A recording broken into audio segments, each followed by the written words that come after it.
إن الحمد لله نحمده ونستعينه ونستغفره ونعوذ بالله من شرور أنفسنا ومن سيئات أعمالنا من يهده الله فلا مضل له ومن يضلل فلا هادي له وأشهد أن لا إله إلا الله وحده لا شريك له وأشهد أن محمدا عبده ورسوله يا أيها الذين آمنوا اتقوا الله حق تقاته ولا تموتن إلا وأنتم مسلمون يا أيها الناس اتقوا ربكم الذي خلقكم من نفس واحدة وخلق منها زوجها وبث منهما رجالا كثيرا ونساء واتقوا الله الذي تساءلون به والأرحام إن الله كان عليكم رقيبا يا أيها الذين آمنوا اتقوا الله وقولوا قولا سديدا يصلح لكم أعمالكم ويغفر لكم ذنوبكم ومن يطع الله ورسوله فقد فاز فوزا عظيما أما بعد.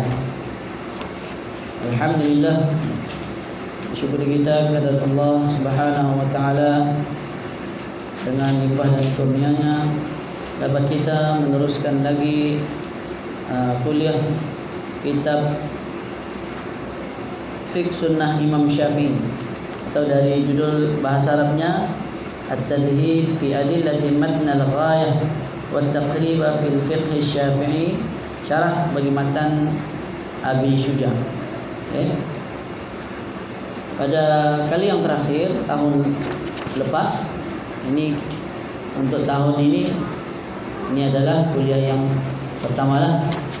Tahun lepas ataupun kali yang terakhir kita telah pun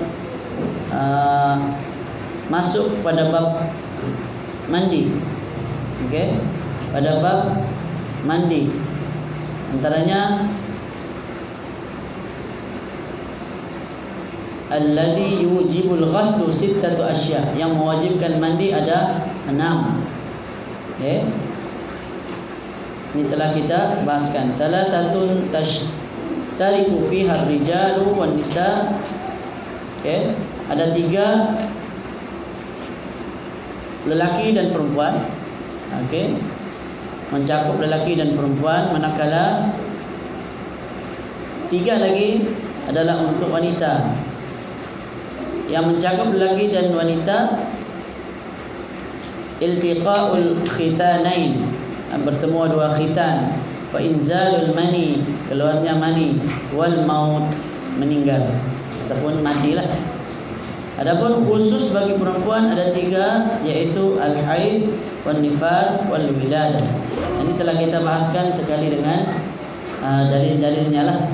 Sekadar yang ada di dalam, dibawakan di dalam kitab ini. Kemudian rukun mandi wajib wa faraidul ghusli thalathatu asya. Fardu kewajiban ataupun rukun mandi ada 3. An-niyatu wa izalatun najasah in kanat ala badanihi wa isalul ma' ila jami'i sya'ri wal bashar. Niat yang pertama, yang kedua menghilangkan najis sekiranya ada di badan, kemudian mengalirkan air ke seluruh ataupun meratakan air ke seluruh rambut dan juga kulit. Rambut dan kulit, maksudnya jangan kulit saja, rambut pun semua mesti terkena. Adapun sunnah wa sunanuhu khamsatu asya, ini pun telah kita bahaskan. At-tasmiyatu, yang pertama bismillah, baca doa bismillah. Wal wudu'u qablahu, mengambil wudu sebelum mandi. Kebanyakan orang banyak yang mandi wajib, mandi ujung-ujung las-las baru dia ambil wudu, sedangkan yang sunnahnya mengambil wudu terlebih dahulu. Wa imrarul yadi 'alal jasadi, menjalankan tangan di atas badan ataupun menggosoklah maksudnya. Menggosok, ini sunnatlah. Wal mualatu, berturut-turut, tanpa diselangi dengan perbuatan yang lain, ini juga sunat. Dan yang terakhir, yang kelimanya, Wa taqdimul yumna 'alal yusra, mendahulukan yang kanan dari yang kiri. Maksudnya bahagian kanan ni apa saja kanan, tangan, badan, bahu kanan, kemudian pinggang kanan, paha, lutut dan kaki. Kemudian baru di sebelah kiri dari atas lah sampai ke bawah. Okey, jadi kita masuk yang baru hari ini. Kita masuk bab mandi yang disunatkan, faslun. Okey. Fasal yang baru. Ini perincian dia lah. Wal irtisalatu al-masnunatu 17 ghuslan. Okey.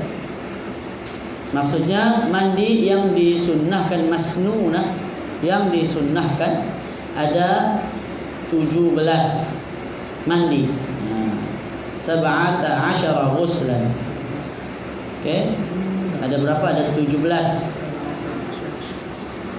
Yang pertama, ghuslul Jum'ah. Ghuslul Jum'ah, mandi hari Jumaat.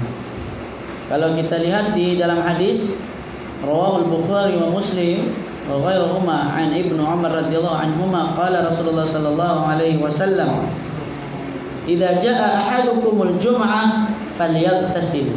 Apabila seseorang di antara kamu ingin menunaikan salat Jumaat, maka hendaklah dia mandi. Maksudnya mandi apa? Mandi wajib lah. Wali Muslim, dalam riwayat Muslim, idza arada ahadukum an ya'tiya, dan seterusnya. Okey, maksudnya apabila salah seorang di kalangan kamu untuk datang untuk apa? Untuk salat Jumaat lah.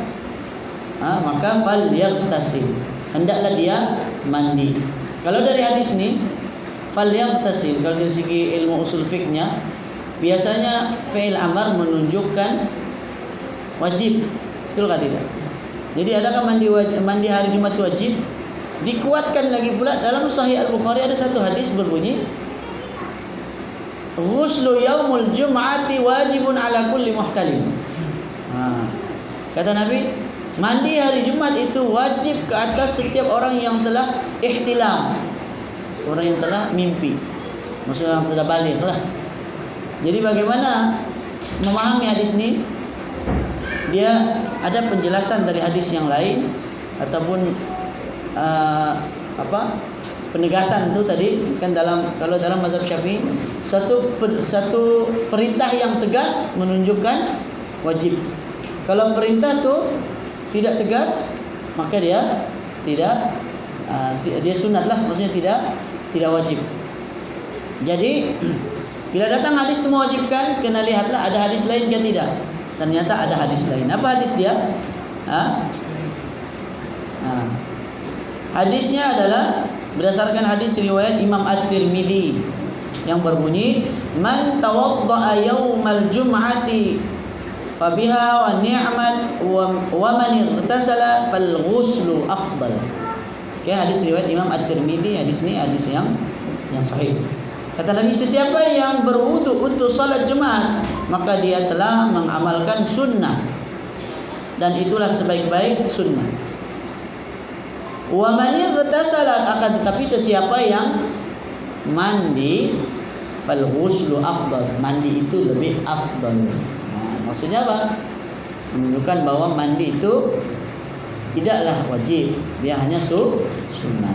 Mandi Jumat hukumnya adalah sunnah. Kecuali, ini ada penjelasan ulama. Sebagian ulama kata, kalau sekiranya dia tidak mandi seminggu, maka hari Jumat wajib baginya untuk mandi. Kerana hari Jumat adalah hari raya bagi umat Islam. Iya ke hari raya? Maksudnya hari raya mingguan lah, kan? Yang mana kita ada solat 2 rakaat dan 2 khutbah. Okey, solat 2 rakaat dan ada 2 khutbah. Setelah yang kedua,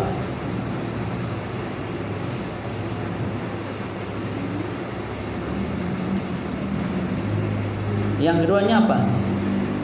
Wal aidaini. Atau ulama kalau dia tidak mandi seminggu, apa alas di antara Ya, bau lah. Biasanya seminggu kalau tidak mandi itu berbau. Cuma bergantung juga. Tengok keadaan negeri mana, kan? Negara mana. Kalau negara yang panas, memang biasanya akan berbau sebab mungkin ada peluh kan. Tapi itu ikut kemampuan juga. Kalau tidak mampu mandi, kan, tidak ada air dan seterusnya, kan. Jadi itu dilihat pada. Tapi yang kuatnya, pandangan yang lebih kuatnya adalah sunat sajalah. Melainkan orang tu dia apa? Dia kena apa? Dia kena mandi wajib. Dia ada satu dalam, saya pernah baca dalam kitab Tamamul Minnah, apa ni, Syalbani. Dia bukanlah apa namanya, bukanlah maksudnya dia ingin mengatakan solat mandi Jumat itu wajib. Cuma dia menguatkan pandangan tidak boleh digabungkan mandi Jumat dengan mandi wajib. Dia ada dalil dia lah, ada hujahnya. Cuma jumhur ulama kata boleh, karena perbuatannya sama, cuma kita perlu satu kali niat saja. Niat tetapi satu perbuatan, dua niat dalam satu perbuatan. Sebagaimana kita salat tahiyatul masjid, kan? Kalau kita salat tahiyatul masjid, kita kebetulan masuk masjid, kebetulan sudah lepas azan, maka kita niat sembahyang apa? Qabliyah, kan? Sekaligus kita akan dapat salat ataupun dapat niatnya sekali dengan tahiyatul masjid. Perbuatannya sama. Perbuatannya sama. Kecuali lah pada amalan yang wajib, contohnya macam puasa. Puasa fardu, kan? Puasa qada puasa tertinggal. Kita mau puasa 6, kan? Ini yang biasa selalu. Memang betul, sebab tu ada sebagian ulama kata boleh digabungkan. Maksudnya kita qada sekaligus kita niat juga puasa sunat.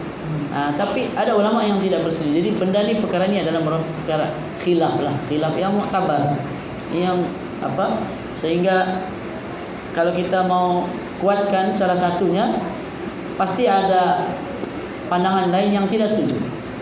Jadi bagaimana, mana yang kita rasa kuat dan kita rasa kita lebih yakin untuk amalkan, kita amalkan. Sebab itu pentingnya adanya guru. Bila ada seorang guru yang kita berguru dengannya, kita belajar dan kita tahu selok-belok hujah-hujahnya, maka kita dapat beramal dengan apa yang diajarkan oleh guru kita tersebut. Berbeza dengan orang yang tidak berguru, maka dia baca ni, lepas tu baca ni, lepas tu baca tu. Mana satu yang kuat? Akhirnya dia pening sendiri, kan? Itu tidak digalakkanlah untuk kita belajar sendiri, melainkan kita sudah betul-betul ilmu kita tu sudah mantap lah. Kita ada suatu sebagian ulama dia mencadangkan sebelum kita belajar 4 mazhab, kita belajar satu dulu, kemudian baru kita keluar. Tidak boleh awal-awal terus kita tidak mau bermazhab, tidak boleh. Mazhab ini bukannya satu perkara yang baru, dia sudah lama dan setiap ulama ada mazhabnya masing-masing. Kalau di Arab Saudi, mazhab mereka mazhab Hambali. Tapi ada sebagian ulama juga yang bermazhab Syafi'i di sana. Ada yang mazhab Maliki juga. Jadi bergantunglah, ikut. Kan? Kalau kita di sini mau belajar dengan seorang guru yang bermazhab Maliki, tidak bolehlah kita amal di kalangan khalayak ramai. Kan? Kita kena amalkan apa yang diamalkan oleh, kecuali lah satu pandangan tu memang terkeluar dari 4 mazhab. Dalam mana-mana 4 mazhab tu dia ada langsung. Itu jangan, kan? Tidak boleh. Jadi kita balik yang keduanya, wal aidain. Wal aidaini. Aid ni hari raya. Aidaini 2 hari raya. Apa dalil dia 2 hari raya ni? Dalil 2 hari raya rawahu Malik fil Muwatta. Riwayat Imam Malik dalam kitabnya Al-Muwatta, anna Abdullah bin Umar radhiyallahu anhu, maksudnya dari Abdullah bin Umar radhiyallahu anhu, kana yaghtasil yaumal fitr qabla ay yaqduwa ila al-musalla. Okey. Dalam hadis riwayat Imam Malik, Abdullah bin Umar mengatakan bahawa mandi pada hari raya Aidil Fitri sebelum pergi untuk menunaikan yaqdu ila al-musalla, sebelum dia pergi ke musalla. Musalla ni apa? Kawasan tanah lapang. Solat hari raya sunnahnya adalah solat di tanah lapang sekiranya satu masjid tidak mampu menampung seluruh jemaah. Ini dalam mazhab Syafi'i. Adapun selain mazhab Syafi'i, asal sembahyang hari raya sunnahnya di tanah lapang, di musalla. Okey, adapun mazhab Syafi'i sunnahnya di masjid sekiranya masjid mampu menampung. Jadi janganlah pula kita ni oleh kerana kita tahu sunnah di tanah lapang kita mau juga buat. Tapi orang sudah buat di masjid kan. Sedangkan solat hari raya ni atau dia namanya solat sunnah. Para ulama, jumhur ulama kata walaupun dikerjakan sendiri-sendiri sah. Sembahyang sendiri di rumah kan, macam masa Covid dulu. Masing-masing sembahyang hari raya di rumah. Sah atau tidak? Sembahyang sah. Bukan bermakna tidak kita pergi tanah lapang tidak sah. Tidak. Okey. Cuma dari segi perbuatan Nabi, betul. Memang Nabi akan solat di tanah lapang di Madinah. Adapun di Masjidil Haram Nabi tetap sembahyang di Masjidil Haram. Kalau di Madinah Nabi tidak sembahyang di Masjid Nabawi. Nabi sembahyang di tanah lapang, di musalla. Tapi kalau kita di Malaysia musalla ni surau. Kan? Okey. Jadi dalam hadis ini menyatakan bahawa Abdullah bin Umar kata dia akan mandi pada hari raya sebelum dia menunaikan solat, menunjukkan bahawa mandi sebelum solat hari raya adalah mandi hari raya Aidil Fitri sama hukumnya dengan mandi hari raya Aidil Adha. Okey, waqisa bi yaumil fitri yaumul adha. Yang ketiga, wal istisqa. Yang ketiganya wal istisqa. Istisqa itu apa? Istisqa artinya minta hujan. Minta hujan. Yang keempat, wal khusuf. Khusuf gerhana bulan.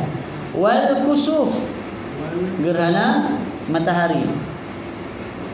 Okey, dalam kitab dalam kitab At-Tadhib ni pengarang ni iaitu siapa dia, Syekh Mustafa Dib Al-Bugha mengatakan, dia kata lam ajid dalilan naqliyan istihbaba hadhil aghsal thalatha. Dia tidak menjumpai, dia kata, dalil naqli tentang sunnahnya ketiga-tiga mandi yang disebutkan dalam poin yang ketiga, empat dan kelima ni lah.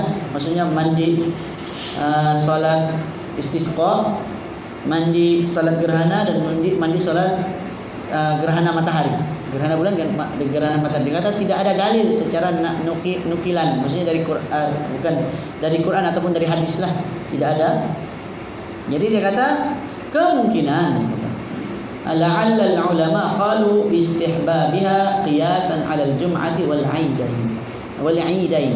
Okey, dia kata kemungkinan para ulama berpandangan sunnahnya adalah berdasarkan qiyas, maksudnya dikiaskan. Dalilnya adalah dengan cara qiyas. Okey, dikiaskan dengan mandi Jumaat dan juga hari raya. Sebab ada persamaan, betul tidak? Mandi hari raya, sembahyang hari raya dan sembahyang hari Jumaat. Sembahyang solat Jumaat dan solat hari raya sama-sama 2 rakaat, sama-sama ada 2 khutbah.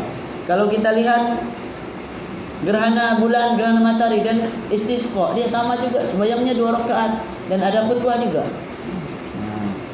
Okey, ada khutbah. Cuma ada khilaf lah dari segi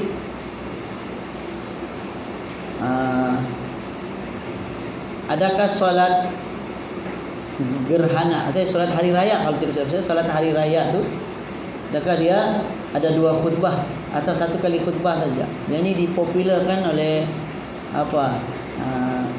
Syekh Albani lah, dan juga murid-murid Syekh Albani kan.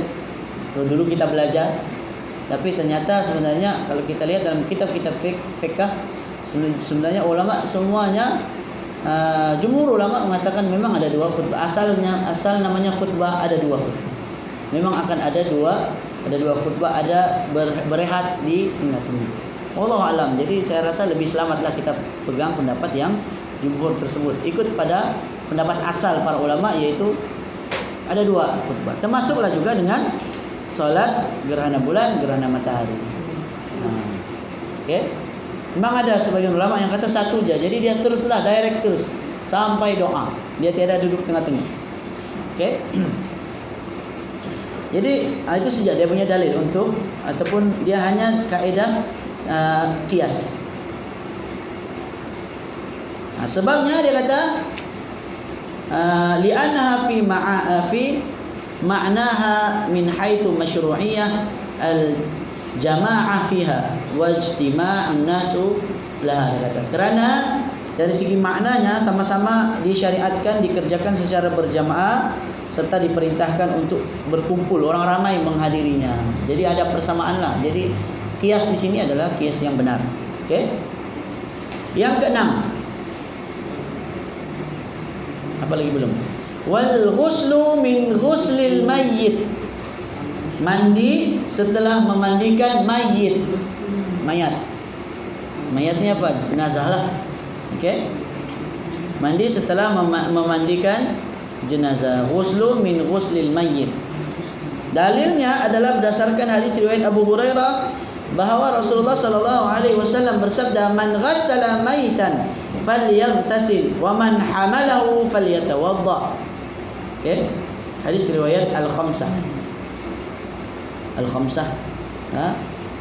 Wa hasanuhu At-Tirmidzi, dihasankan oleh Imam At-Tirmidzi.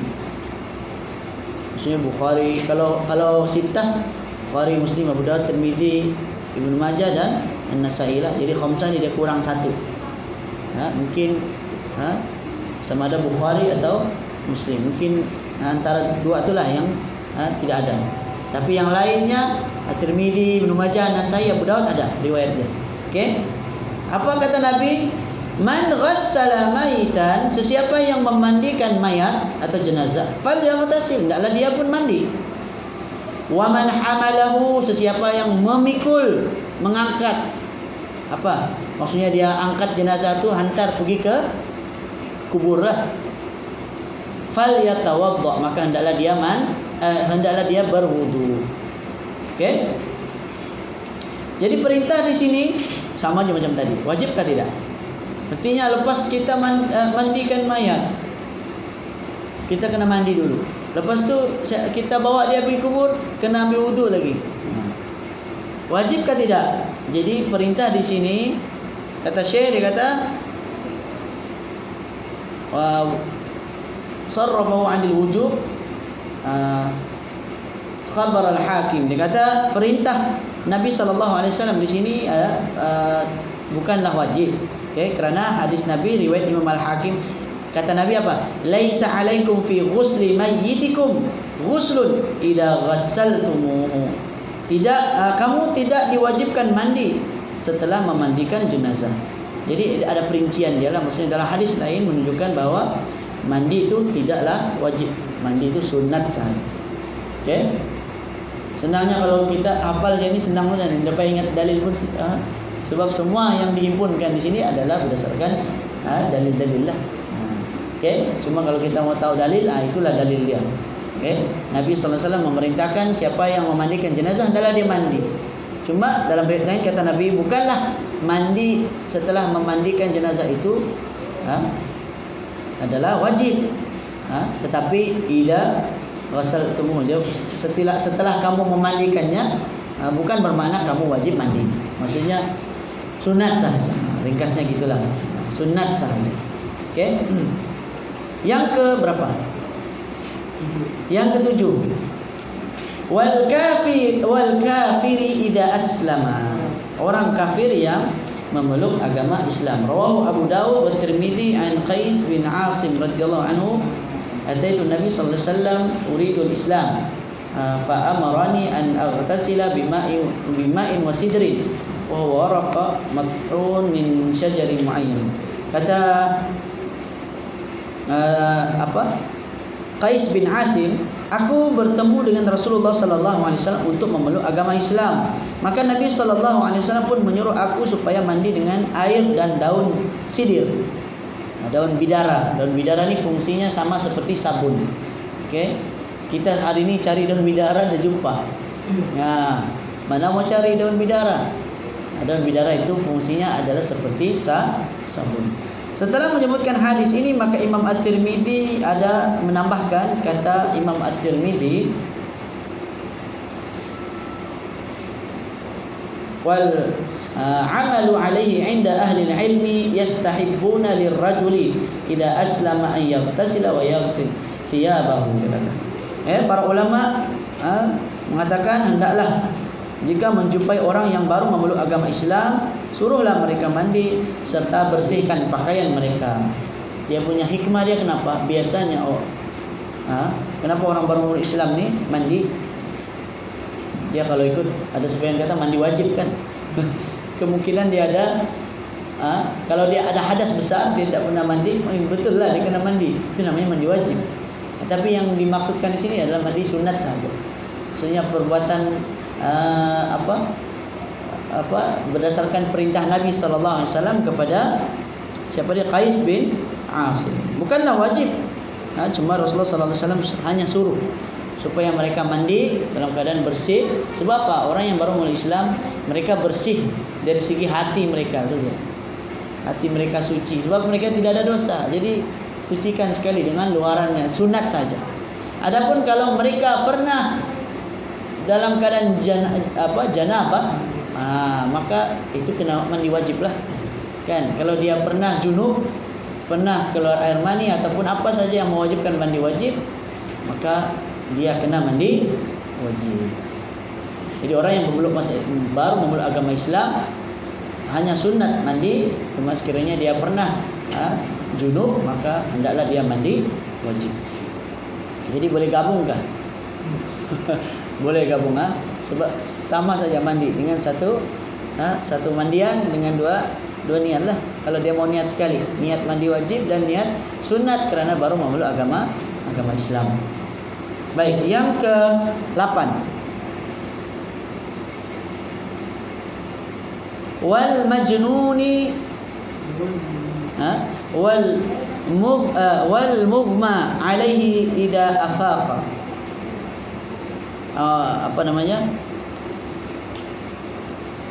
Orang yang gila, majnun. Okey. Orang yang gila, yang sembuh dari gila maksud dia. Okey, orang yang sembuh dari penyakit gila, maka disunatkan dia mandi. Begitu juga orang yang pengsan. Lepas tu dia bangun dari pingsan, maka dia hendaklah dia mandi. Mandinya mandi sunat. Dalilnya adalah hadis riwayat, saya bacakan terus terjemahan hadisnya dari Imam Bukhari dan Muslim. Meriwayatkan dari Aisyah radhiyallahu anha, dia berkata, suatu ketika Rasulullah sallallahu alaihi wasallam sakit, baginda pun bertanya, apakah orang-orang telah menunaikan solat? Kami pun menjawab, belum ya Rasulullah. Mereka menanti kedatanganmu. Baginda pun melanjutkan, tuangkanlah untukku air dari bekas air ataupun dari gayung atau baldi. Maka kami pun melaksanakan perintah baginda. Maka baginda pun mandi. Setelah itu baginda pun berusaha untuk bangkit, namun jatuh pingsan kembali. Setelah beberapa waktu baginda pun sedar, dan seterusnya hingga akhir hadis. Sembuh dari penyakit gila adalah sama seperti pingsan. Bahkan itu lebih utama bagi untuk mandi. Maksudnya dikiaskanlah yang dua. Maksudnya pertama tadi orang yang gila. Gila ni, penyakit gila ni dia tidak sadar diri. Sama lah macam orang pingsan, dia pun tidak sadar diri. Kerana Rasulullah pernah pingsan, lalu Rasulullah bangkit, orang sudah solat ke belum? Kata belum. Maka Nabi pun mandi. Maksudnya apa? Mau kasih segar badan. Karena Nabi ingin supaya segar badan, supaya dapat melaksanakan solat. Tetapi akhirnya Nabi pingsan juga kerana Nabi sakit. di akhir hayat Nabi sakit. Sakit Nabi itu sebenarnya dari bekas dari Nabi pernah termakan racun, kan? Ketika perang Khaybar, Nabi pernah dihidang oleh orang Yahudi daging kambing. Maka ada sahabat Nabi, seorang sahabat Nabi yang meninggal dunia makan racun. Kecuali Nabi makan. Masa itu Nabi sudah makan, lepas itu tiba-tiba daging itu bersuara. Dia cakap, wahai Rasulullah, ada wanita Yahudi yang meletakkan racun di atas aku. Maka Rasulullah pun jalankan perintah, karena ada sahabat Nabi yang mati, dibunuh kan, karena diracun. Mati syahidlah, dibunuh oleh orang perempuan Yahudi di Khaybar, tempat orang Yahudi. Maka dia dijatuhkan hukuman mati juga ke atas wanita tersebut. Adapun Rasulullah tidak sakit pun. Itulah mukjizat sebenarnya. Nabi tidak sakit sebab Allah tahan racun yang Nabi makan tu. Racun tu dia tidak masuk dari kerongkong Nabi, hanya tertinggal di mulut Nabi saja. Sehinggalah habis urusan dakwah Nabi selesai, barulah racun itu masuk ke dalam perut Nabi, sehingga Nabi pun terasa kesannya itu di akhir. Sehingga Nabi pun pernah berdoa meminta agar Nabi mati syahid. Kalau ikutkan Nabi kira mati syahid, kerana sebab Nabi mati itu adalah dari racun yang dibubuh oleh perempuan Yahudi itu. Kan? Cuma dia bukanlah syahid yang peperang tu. Peperang dia syahid asghar lah, syahid kecil. Ya, orang yang mati dibunuh oleh orang kafir bukan mati syahid. Seperti juga siapa? Sayyidina Umar dibunuh oleh Abu Lu'lu'ah, kan? Dikira syahid, cuma cara dia punya pengurusan dia tidak sama seperti orang yang mati di medan perang. Orang yang mati di medan perang tidak akan dimandikan, dikebumikan begitu saja, dengan pakaian-pakaiannya yang masih berdarah. Itu. Tapi adapun orang yang dibunuh, kan, dia dikira syahid tapi tetap dikebumikan seperti biasa. Yang di Palestin, banyakkah tidak orang di Palestin tu yang dibunuh, kan? Tetap dikapankan, coba tengok, kan? Ada kain kapan dia tetap. Tapi kalau yang tentera, enggak. Tentera macam mana baju dia? Yang itulah dia akan dikebumikan. Berbeza. Okey? Yang ke-10. Wal ghuslu 'indal ihram, yaitu mandi ketika mengerjakan ihram. Imam At-Tirmidzi meriwayatkan dari Zaid bin Thabit bahawa dia melihat Rasulullah mengganti pakaian untuk ihram dan Nabi mandi terlebih dahulu. Jadi kalau sebelum kita umrah ataupun haji, sebelum pakai pakaian ihram tu mandi dulu. Kenapa? Hikmah dia kenapa? Sebab biasanya setelah pakai pakaian ihram, lama mau menunggu sampai selesai urusan umrah tu, baru kita boleh mandi. Ketika kita pakai ihram, pakai minyak wangi pun dah boleh, minyak rambut dah boleh. Kalau perempuan dah boleh tutup muka, dah boleh pakai burda, dah boleh pakai sarung tangan. Banyak lelaki dah boleh pakai pakaian berjahit. Itulah dua kain, satu kain di atas, satu kain di bawah. Kalau orang yang buat haji tu lagi lama kadang-kadang. Selagi belum selesai sampai tahallul awal, sebelum dia potong, tak boleh dia mandi. Okey, kalau umrah ni tak risau sangat sebab bukan banyak. Kita hanya pakai ihram, bertalbiyah sampai di mana? Sampai di Mekah, kita buat tawaf. Lepas tawaf, sa'i. Lepas sa'i, cukur. Habis. Selesai, tahallul terus. Tahallul tu kita cukurlah. Okey. Jadi yang ke-10 mandi ketika melaksanakan ihram ataupun memakai pakaian ihram. Yang ke-11 walidukhuli Makkah. Sebelum memasuki kota Mekah. Imam Bukhari dan Muslim meriwayatkan. Okey, cuma riwayat ini adalah lafaznya dari lafaz riwayat Muslim. Dari Ibnu Umar. Dari Ibnu Umar radhiyallahu anhuma bahwasanya setiap kali hendak memasuki kota Mekah maka dia selalu bermalam di Tuar. Pada keesokan harinya barulah dia mandi dan memasuki kota Mekah pada siang hari. Maka dia pun mengatakan kepada Nabi sallallahu alaihi wasallam bahwa dia pernah melakukan seperti itu. Okey, bagi tahulah yang perbuatannya, dan Nabi maksudnya pengakuan lah, takrir dari Nabi pun membenarkan perbuatannya, maka ianya sunnah. Seperti mana sunnah takririyah ni, sunnah pengakuan ni, seperti biasanya kalau kita belajar hadis, contoh yang akan dibawakan, yang selalu contoh kita jumpa di mana-mana buku apa dia? Makan dhab. Makan daging dhab. Dia namanya sunnah takririyah. Dhab ni biawak padang pasir. Okey. Di mana Nabi sallallahu alaihi wasallam dia tidak biasa. So Nabi di Mekah tidak pernah nampak. Di Madinah mereka makan. Jadi Khalid Al-Walid masa itu dia makan. Lalu dia tanya Nabi, apakah haram? Nabi kata tidak. Menunjukkan itu pengakuan bahwa ianya halal, maksudnya ianya sunnah. Jadi siapa mau makan dhab boleh makan, tidak masalah. Tapi tiada di negara kita. Tapi saya pernah ternampak di YouTube lah. Ada orang pelihara dhab, betul. Di Semenanjung kan? Di sini dia ternak. Jadi siapa mau beli. Lepas tu sembelihlah, makan. Ada di Semenanjung ada. Dia orang dia buat macam pet lah kan, tapi tujuannya tu untuk disembelih juga. Macam orang buat apa namanya? Arnab. Kita sekarang ni macam-macam arnab, semua mau buat jadi pelancongan kan. Di sana sebenarnya ada satu di padang pasir. Boleh tahan juga. Dia boleh buat itu, dia punya bisnes dia. Okey. Yang ke-12, wali wuqufi bi Arafah.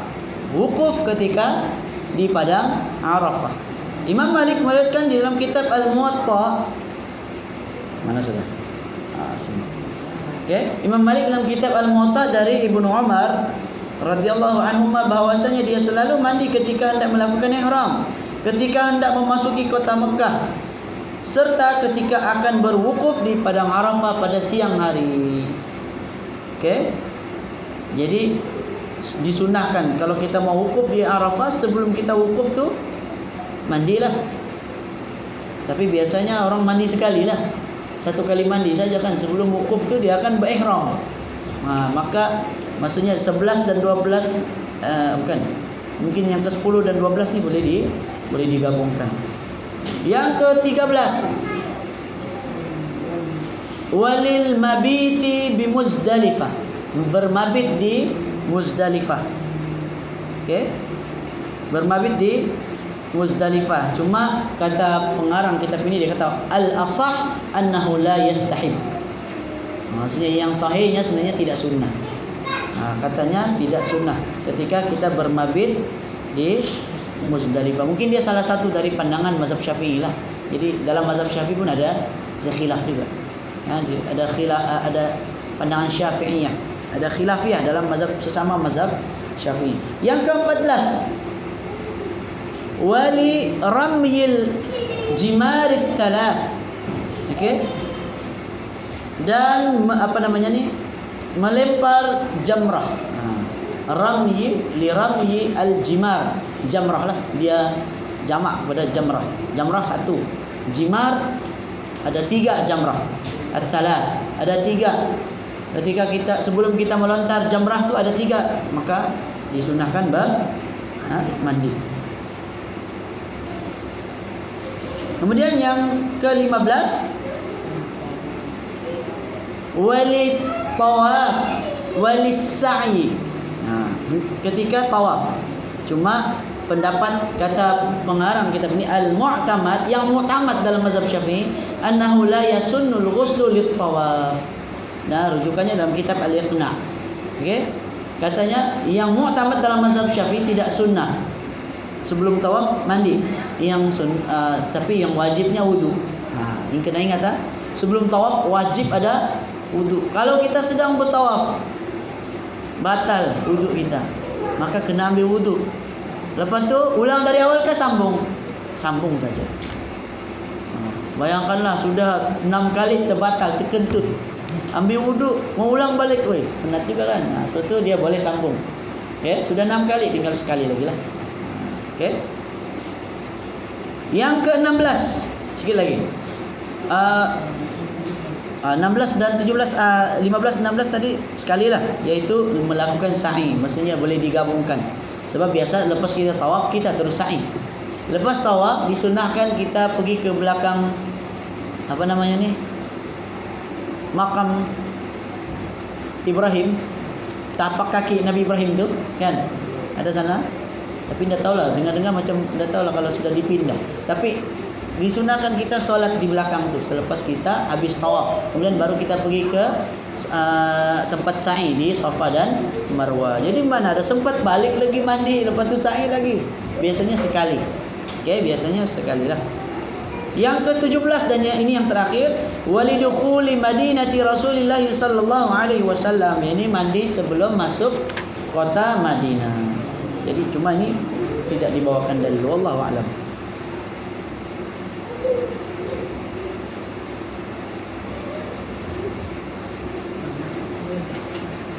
Okey, ini tidak ada dalilnya. Okey, jadi kita selesai. Ada berapa tadi? 17 Ada 17 mandi yang disunnahkan. Banyak juga nih. Yang penting-penting yang biasanya yang kita tahu tu mandi hari raya, kan? Mandi Jumaat. Okey. Cuma ada tambahan lah, tapi kebanyakannya bagi orang yang melakukan ihram lah atau umrah dan haji. Okey. Di situ ada banyak lagi tambahan sehingga menjadi banyak. Okey. Yang berapa sudah? Kita masuk satu saja lagi, yaitu apa namanya? Mengusap khuf. Okey. Wal mashu 'ala al-khuffaini jaizun bi thalathati syara'it. Okey. Dan menyapu di atas khuffaini, dua khuf. Apa arti khuf? Khuf ni dia macam stokin tapi yang diperbuat daripada kulit. Dia kulit. Dia menutupi sehingga ke buku lali. Okey, dia ada. Cuma macam hari ni kebanyakan saya tengok khuf yang ada, dia tidak tutup buku lali. Dia macam stokin betul-betul di bawah buku lali, tapi betul kulit. Biasanya orang di negara sejuk pakai. Kita menghindari. Kalau kita pakai yang stokin biasa ya, tu dia tembus. Tapi ini kulit langsung tak masuk udara. Okey, jadi khuf. Sebagian ulama membolehkan, dia mengkiaskanlah dengan apa? Na'lun, kasut. Jadi kasut pun boleh juga. Okey.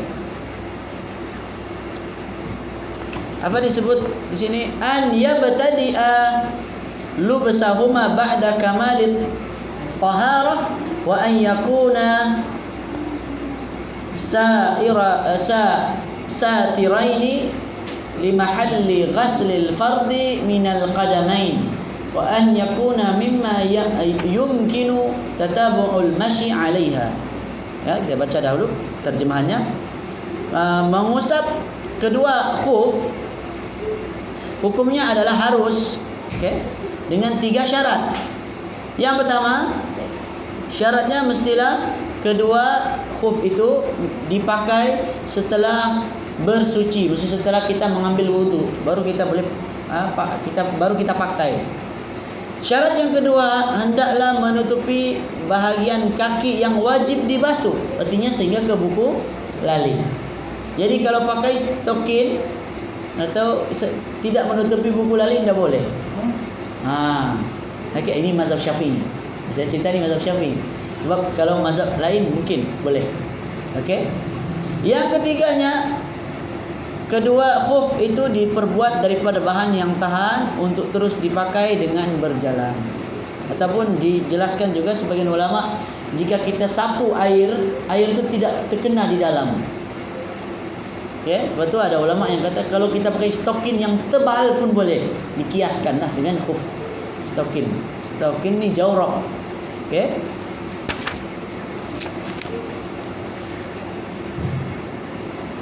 Betul. Okey.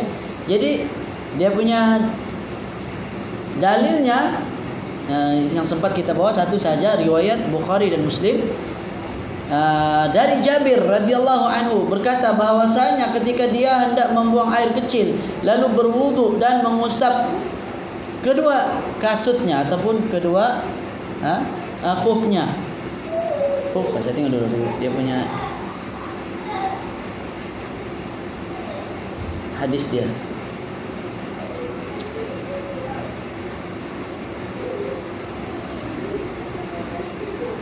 Betul, khufain. Okey. Maka dia kata disebut sini bahawa dia buang air.